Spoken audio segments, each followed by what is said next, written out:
Hi, I'm Sean. I'm one of the video editors here with visionontv.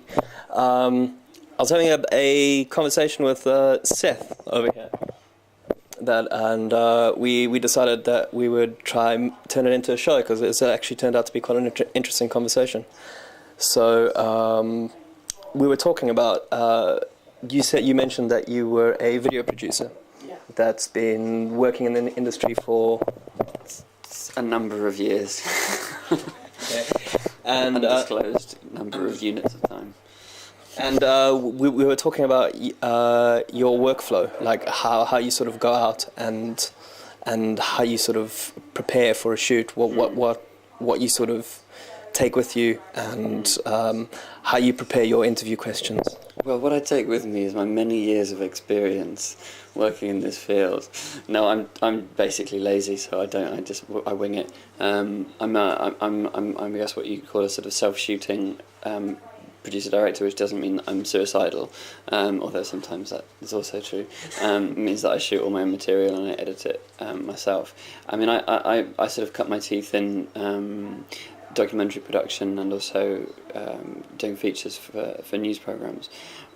Just at the start of the kind of digital TV revolution, the digital camera revolution, I remember using the first, the Sony 1000s, the first ever kind of little broadcast quality DV cameras that came out on a show that we made for £3,000.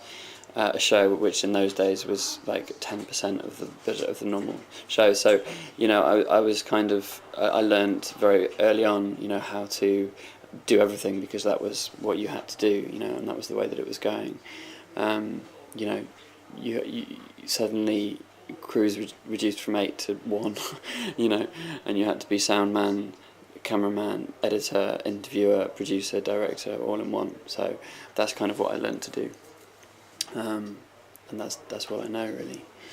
Okay. And then, so you say you don't really prepare much for the interviews. Like you don't go with a list of questions. No, well, I go with an idea in my head of what it is that I need. I find that I try and make interviews more like conversations, like this. Okay. I find that the more I find the more I prepare, the more the interviewee feels nervous, and like it's formal. And to me, you get the best stuff when an interviewee is relaxed and it's just like a conversation and they can forget about the camera. Sometimes what I even do is record a bit of an interview, maybe half of it, and then I pretend that I've finished, and then sort of enter in more of a relaxed conversation, and then I keep filming, and then I've told them afterwards that I filmed it, and that's almost always the stuff that you get when people relax and they think that they're off camera. Then they tell you what they really think. And the way that they talk to you becomes less formal.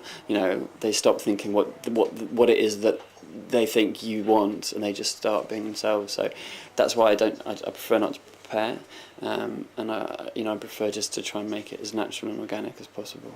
So then, during the conversation process, like you're obviously listening to what the people are saying, and then you kind of just go from like. Well, I know what I need. You know what you need in an interview. You know what you need to get out. So I, of course, in my head, it's not just a conversation where you just let it flow wherever. You're not going to get what you need. So you're guiding it, but you're guiding it in a way in which the interviewee doesn't feel like you're guiding it.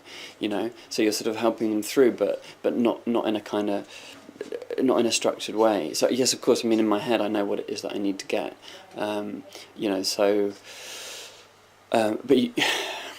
I think that's the art of the interview. Really, is getting what you need without the person feeling like you're just making them say stuff.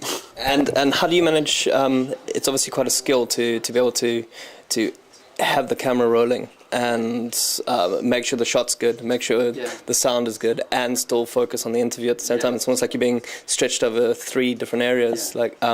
That's why often it's rubbish.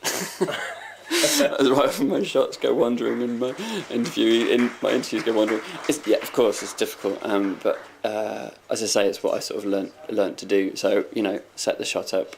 The interviewer has to sit there for a bit while you kind of frame, and you make sure you get ask a couple of questions on a wide shot. The next 3 questions in, zoom into a sort of a close up or something, change the shot, and whilst you're sort of thinking about the next question, obviously I've got I've got sort of an ear in and a earphone in, so I'm sort of making sure the sound's okay all the time. Yeah, you have to be able to sort of mentally multitask, I suppose. But the most important thing are the questions. You know, you can always get shots. I edit my stuff afterwards. You know, it's not going out live, so I can always find shots to go over the bits that I mucked up. The important thing is to get the content. Okay, so you just rely on B-roll then? I mean, you afterwards? To a certain extent. I mean, you know, yeah. You always need. I mean, the stuff that I do is more kind of documentary, I suppose, in its structure. So I've always got lots and lots and lots of shots of activity and the guys working or whatever it might be to paper over the cracks in my interview. I heard you talking earlier about you were interviewing kids with speech impediments. With learning difficulties. Learning difficulties. Yeah. And what were the difficulties you faced from a technical aspect? Well, all the challenges that I've just described about doing an interview and how to, as well as, you know, the technical aspects, add on that your interview has severe learning difficulties and has trouble in comprehending some of the questions that you're asking, and having to kind of make your questions as simple, as direct, as accessible, as easy to comprehend, without too many kind of abstract layers. You know, like things like, why do you like this, for example, would not be a question that you know, somebody with severe learning disabilities will be able to answer. You know, so this is something that I've had to learn. My first interview with the first guy I interviewed with learning difficulties was an absolute disaster.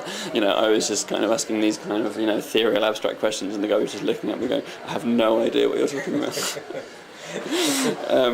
Yeah. But it's been a real learning process for me, and I've had help from people who work with people with learning disabilities and kind of framing questions in a way that you know, it pitches at a level in which they can get. What's it going to be used for? I've been doing a couple of promotional videos for charities that work with people with learning disabilities. So is your work mainly web-based? No. It's mainly TV. Most of the stuff ends up being promotional. Certainly recently, it's been promotional DVDs for charities or social sector organisations, one kind or another. Yeah, I mean, it will go on the web as part of their communications material, but no, they're. And then sorry. And then you said you worked in TV before. Sorry, this is going to be the last question. Yeah. Just kidding. What made you switch? What made you go over to charity? And how did you do it? Exploitation. TV. It became clear that the reason that I went into TV, which is to make programs that create social change, that people don't make those sorts of programs anymore. You know, the arena in which those kind of documentaries are made stopped being TV and it started being film or web. And so, you know, I got sick of TV people thinking that TV was the be-all and end-all of the universe, and the exploitation. I was working on programs in which I was, you know, young people that I was interviewing, for example, for a documentary for Channel 5, you know, were just simply being exploited for ratings and for sensationalism, and I just wasn't prepared to be a part of it. So I sort of wanted to take what I'd learned into, you know, and use it in an area which I felt would have more social impact, and also give social change organisations the